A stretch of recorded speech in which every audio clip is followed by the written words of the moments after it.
All right, let's start with the numbers because numbers don't lie. Over 300 confirmed measles cases have been reported this year in the United States, and Texas, along with New Mexico, account for the vast majority of them, more than 90% in fact. Tragically, this outbreak has already claimed the lives of 2 individuals, a child in Texas and an adult in New Mexico. Both were unvaccinated, and cases are growing rapidly. Let me paint a picture for you. Measles is not your average childhood illness. It's one of the most contagious viruses known in modern medicine. If you're in the same room as someone actively infected and you're unvaccinated, there's about a 90% chance you'll catch it. And it does not just stop at fever and a rash. Measles can lead to pneumonia, one of its most common complications, or worse, encephalitis. That's brain inflammation, which can cause permanent damage or even death. One story from a pediatrician I recently spoke with brought this crisis to life.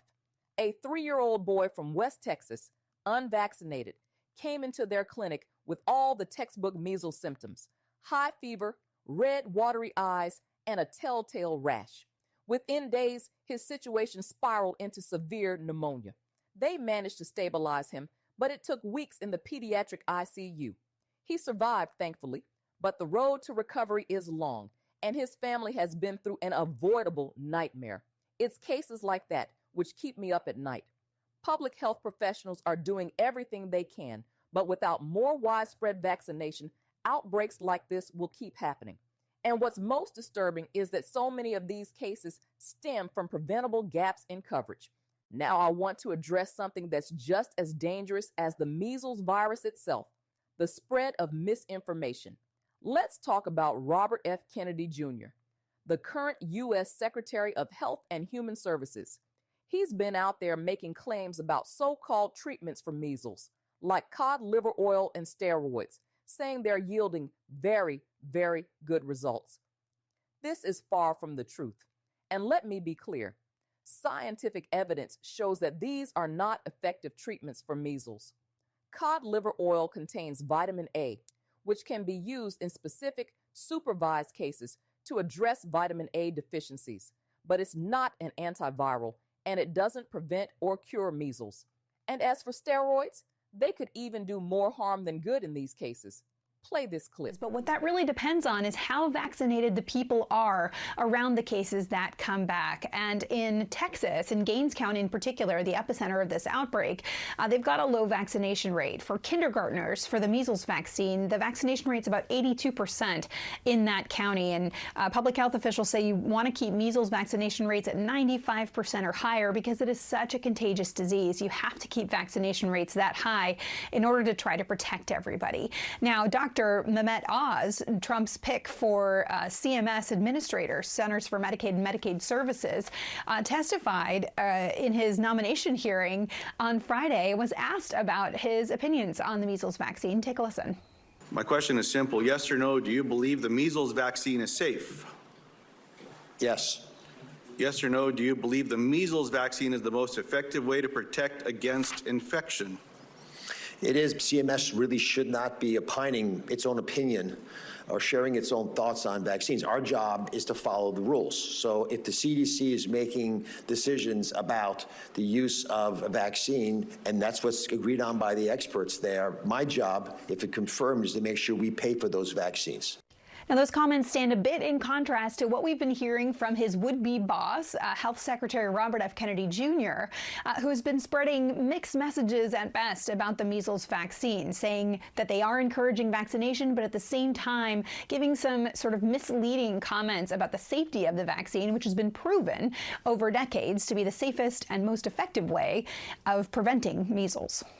All right, Meg Terrell, thanks so much. What's alarming is that these statements are not just misinformed. They actively create confusion in communities already grappling with an outbreak. In Texas, for example, some residents have started turning to alternative treatments while remaining deeply skeptical of vaccines. In one case, we have seen how misinformation spread within a Mennonite community, a group already dealing with historical distrust of mainstream medicine. When Robert F. Kennedy Jr., a public figure with significant influence promotes these unsupported claims, it adds fuel to the fire of vaccine hesitancy. This hesitation then directly leads to under-vaccination in these pockets of the population, creating the perfect storm for outbreaks. Let me share what happened in one of these communities. Health workers visiting the area encountered parents who believed that vaccines might harm their children more than help them, citing unproven claims about vaccine injuries.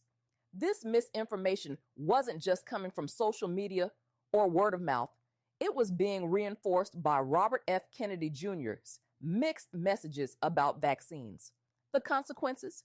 Over 90% of the cases in this outbreak are among unvaccinated individuals or those without documented vaccination history. This makes it so much harder for professionals to contain the spread. And here's the real kicker. When misinformation erodes trust, it's not just a communal issue. It becomes a public health crisis. People feel justified in rejecting one of the most effective tools we have for disease prevention: vaccines. You see, health isn't some abstract concept. It's a community effort. When those in power, like Robert F. Kennedy Jr., prioritize so-called freedom of choice over public health, the cost is paid in lives.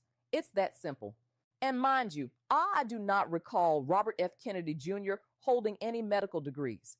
It is a slap in the face to we physicians who are actually credentialed and trained in the medical field. We are the ones who should be providing data regarding your medical health.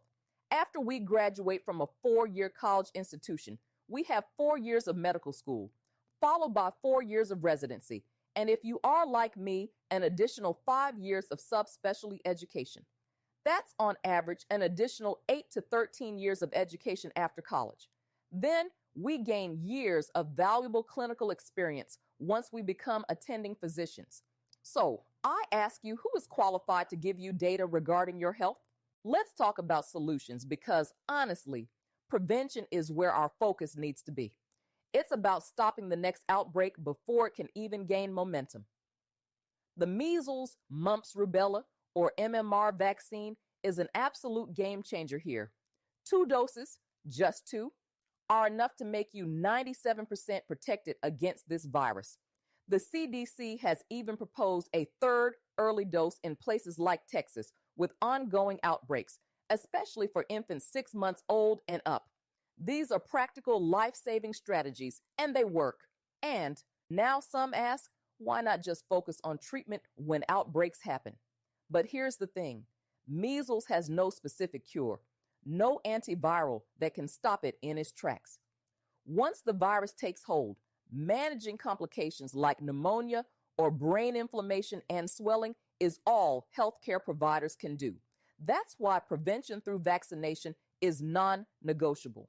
It's not just about individual health. It's about protecting everyone around us. Herd immunity, when done right, shields even those who can't get vaccinated because of medical conditions. But let's not sugarcoat this. The path to achieving high vaccination rates isn't easy, especially in communities where misinformation holds a tight grip. I've heard from healthcare workers trying to build trust in skeptical areas, like the Mennonite communities in Texas. They face an uphill battle where even stepping onto someone's porch to talk about vaccines feels like walking into a storm.